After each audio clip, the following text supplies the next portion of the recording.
Oh, like someone out from the darkness.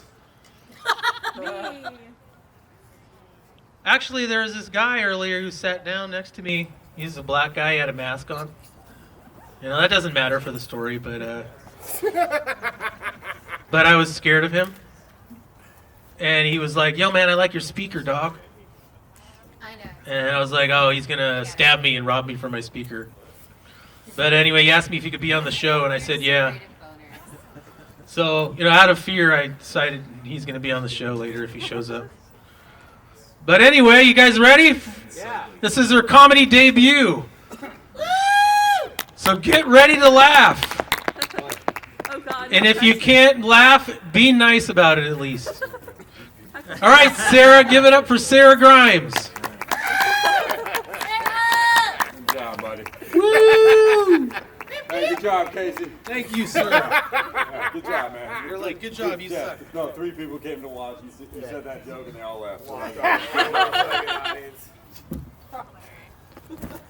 Fuck them, it's on them. They're fucking lost. Alright. This is my very first comedy set. Bear with me. Alright. Sometimes I pray to a muse god. We can hear the echo. It's Sorry. Andy. I was a born-again Christian for 18 years. I popped out of the womb like that. My mom says it's because she drank cappuccinos while I was in her tummy and soaked in eucalyptus-scented bathwater. Like somehow that was it. It had nothing to do with drinking the blood of Christ and soaking in fundamentalist scented religion for 18 years. Just kidding, I'm not Catholic.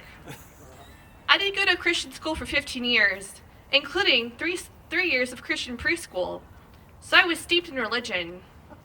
If I was a tea bag and the church was hot water, I was so full of love for Christ, I was shedding the colors of my insides. In church, we call that agape love. Agape, that's right, Casey. Spell it out. Google it. What is agape love? Agape love often refers back to John 3:16, which talks about how God loved the world so much, he sent his son to die. We should all be more like God, right? And just destroy perfect people for our love of sinners. Actually, the Christians stole the word agape from Homer. Homer first used the word in the Odyssey to mean to show affection, or to protect precious things. So how did we go from that to let's sacrifice people instead of animals?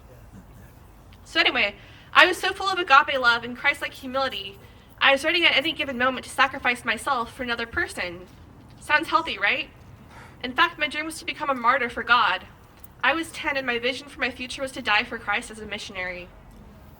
Naturally, this went very well and puffed me up full of self-esteem. I was so full of self-esteem, I said yes to everyone's needs but my own. So when I went to college, I had so many friends. That's sarcastic speak for no friends. No one was standing up for me because I wasn't standing up for myself. So one day, I was so down, I was like, fuck it. God isn't real. I'm a fucking atheist. Sounds like a temper tantrum, right? But it stuck. It stuck for 7 years. Immediately, I set to work to replace my religious philosophy with an atheist one. I subscribed to the Secular Inquirer. I took classes on philosophy. I joined forums on secularism. So my college experience became a topsy-turvy affair of investigating and abandoning all my beliefs and replacing them with new ones. That's also called an identity crisis. I took a class in anthropology of rock and roll, a class on religion and world building, and a class on postmodernism. I remember going to a chai cafe next to a pagan store and reading a philosopher named Foucault, who insisted that modern society is just one big prison. I was a teen, and so of course I was like, yeah, I can get behind this. It wasn't until I was 24 and had a quarter-life crisis that I was forced to confront my own core values from a place of authenticity. I started to put my creativity front and center. I learned to speak up for myself, even if it meant interrupting people. I started praying to a muse god, which is exactly what it sounds like. It's a god that gives me inspiration for my writing and poetry. And because I started to answer my own prayers, my muse god started answering them too. So I guess what I'm saying is, I don't need religion because I am God. Thank you. Yeah. Yes, Sarah! Woo. He got squeezed in. Okay. Hey, Robbie. Hey, squeeze me in, baby. We just incorporated all kinds of very Hi, give it up for Sarah. contentious sounding